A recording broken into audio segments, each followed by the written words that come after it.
So yun, good news. Meron nag-avail sa atin ngayon, March 30, 2026. Si Sir Timothy ng Dasma Cavite. Magkalapit lang kami mga sir. Pero yun nga, sabi niya nung una mag-walk-in siya. Pero yun, via JNT to. Pero try ko rin kung kaya naman ng lalamove.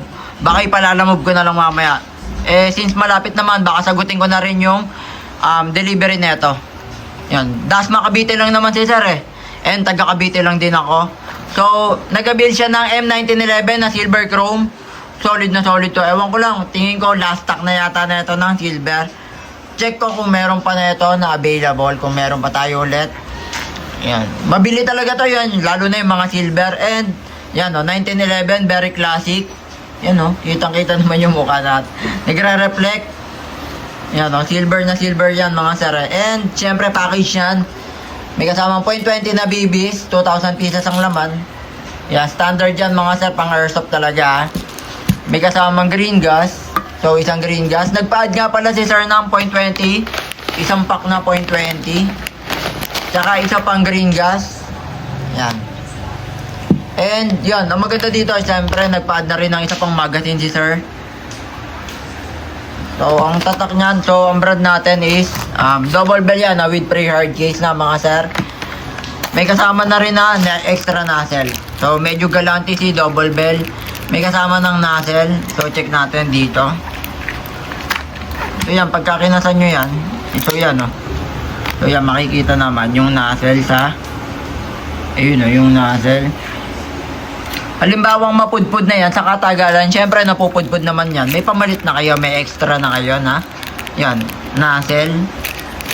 So, meron ding may cleaning rod, pantanggal ng bara, syempre, in case na magkaroon man ng bara. Pero hindi naman nagkakaroon, basta wag nyo lang gagamitin ulit yung mga used na BBs o bala. Halimbawa, naiputok nyo na, hindi nyo pwedeng pulutin o gamitin. Eto, example na ito. Yan. Di ba lalagyan nyo ng bala yung magazine? Siyempre magte-test pair kayo. Yun, gagamitin yung mga airsoft nyo. Bawal na po ulit gamitin yung mga BBs natin. O bala mga sir. Yun, konting reminder lang din tayo. Ulitin ko lang, bawal po ulitin yan. O bawal gamitin yung mga gamit ng bala o use na BBs. Yan. And safety precaution nga pala mga sir. Pagka maghahawa kayo ng airsoft, syempre, yun. Huwag nyo basta-basta ipapasok yung yung trigger finger dito nga sa pin. Sa pinaka-trigger pin. Yan, yung pinaka-finger natin. Always finger out lang mga sir. Then pagka ready to fire, tsaka nyo lang ipapasok yan. Ang maganda lang dito sa 1911 mga sir, meron na siyang safety lock So, pakita ko lang yan. Kahit anong kalabit nyo dyan. So yan, hindi siya puputok kasi nga naka-safety lock siya. And syempre yung nozzle niya working naman. Yung hammer. Ito. So very classic. Kita naman yung details niya na 1911. Yan Ayun, kita ba? Yun. 1911. So ang ganda niya. Meron lang din brown sa handle. Sa pinaka-grip.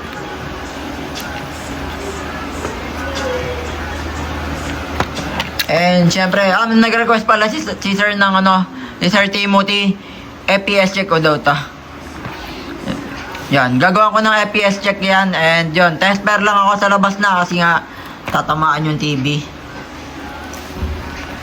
So, kunin ko lang yung chronograph natin pantest ng FPS. Then, test natin to. Syempre, bago ipadala, natin yan. Lagi naman natin tinetest yan. So, eto nakuha ko na yung chronograph natin. Pantest ng FPS. And, syempre, maganda lang din pala. Ang papaalala ko lang din, syempre, pagka double bell, yan may pre-hard case na yan. Medyo galante si double bell. And may cotton yan. Kaya safe na safe din naman makakarating sa inyo. And syempre, lang to tatry ko namang ilalamove to, kaya makakarating to kay Sir Timothy. So, malapit lang din. Siguro, baka mamayang gabi, nasa kanya na to. Or, yun, kahit ngayong hapon.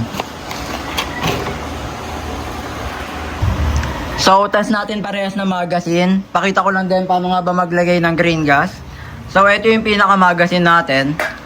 Sa ilalim ng magazine, yan, halimbawa pagka nakatayo yan, sa ilalim ng magazine, ayan yung inlet valve.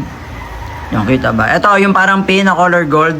Diyan naglalagay ng green gas. Ito yung green gas natin. Diyan kinokonek ha. So yung paglagay, hindi pwede patabing yan, pag ganyan or pag ganito.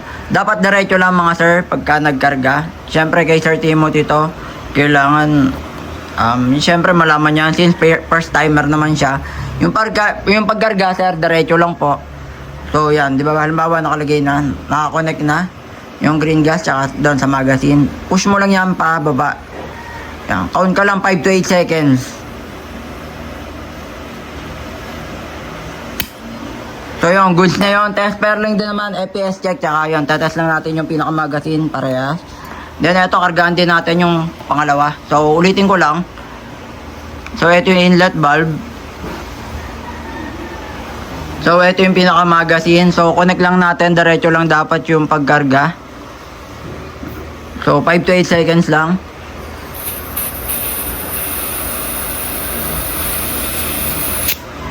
So yun, medyo napuno na yun. May konting ano lang. So lagyan naman natin ng BBs. So gamit lang tayo ng 0.20. Syempre ito yung kay sir, oh. Naka-sealed yan, oh. So 4,000 pieces yung laman yan. Yun yung pinad ni sir. So lagyan lang tayo. Gamit lang tayo ng 0.20 na BBs.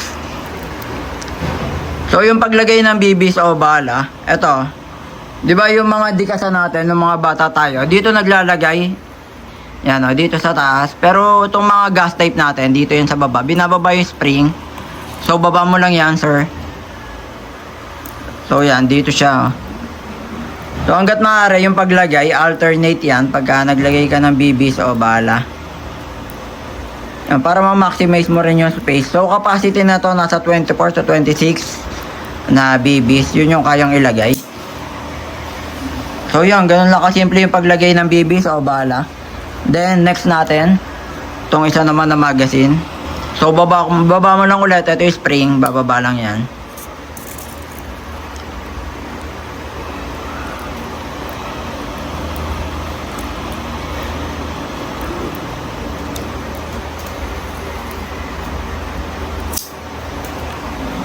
So yun, ilang peraso lang naman nalagay ko. Test pair lang tayo, tsaka FPS check lang. Parehas na magazine. So, FPS check tayo. Lumipat lang ako ng location. Siyempre, tatamaan yung TV natin sa loob. Lumabas lang ako. So, ito yung pinaka... Yan, chronograph natin. So, kasalang natin to. Ito yung pinaka-unit natin. DBM 1911 Silver. Order ni Sir Timothy. So, yun. Naka-safety pala to. Baba lang natin. So, yun. Smooth lang ng pagkakasa natin, no? So, test pair tayo. FPS check. Request ni Sir Timothy. So, 308. So, taas no? Isa pa. So, 312. Pataas ng pataas. So, 305. Yung tinamaan pa yung lata doon, no? So, walang lumabas. Isa pa. So, 316. So, solid to, oh. Isa pa. FPS. So, 311. So, solid. Taas ng FPS na to. So, ubusin lang natin. Doon sa lata. Ayun, oh. Kita nyo ba yung lata? So, check natin. M1911. Silver chrome. Kapag wala ng bala, yan, magkakak na siya, mag-open chamber. So, check natin kung wala ng bala. So, wala naman bala. So, press mo lang yan, sir. Ganun lang kasimple. So, yung isang magazine naman. So, eto, gamitin natin yung isang magazine, ha. Parehas yan, tatry natin, syempre. So, try naman natin doon sa lata. So, ito yung pangalawang magazine.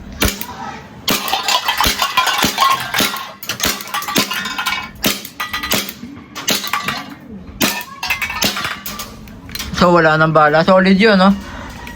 So, check lang natin. So, pakita natin. Paano nga ba pagka nag-cock na siya or yun, nag-open chambers? Siyempre, pagka wala ng... Para na rin totoo pagka wala ng bala or ubos na yung bala. So, yun, ubos na nga. So, press mo lang yan, sir.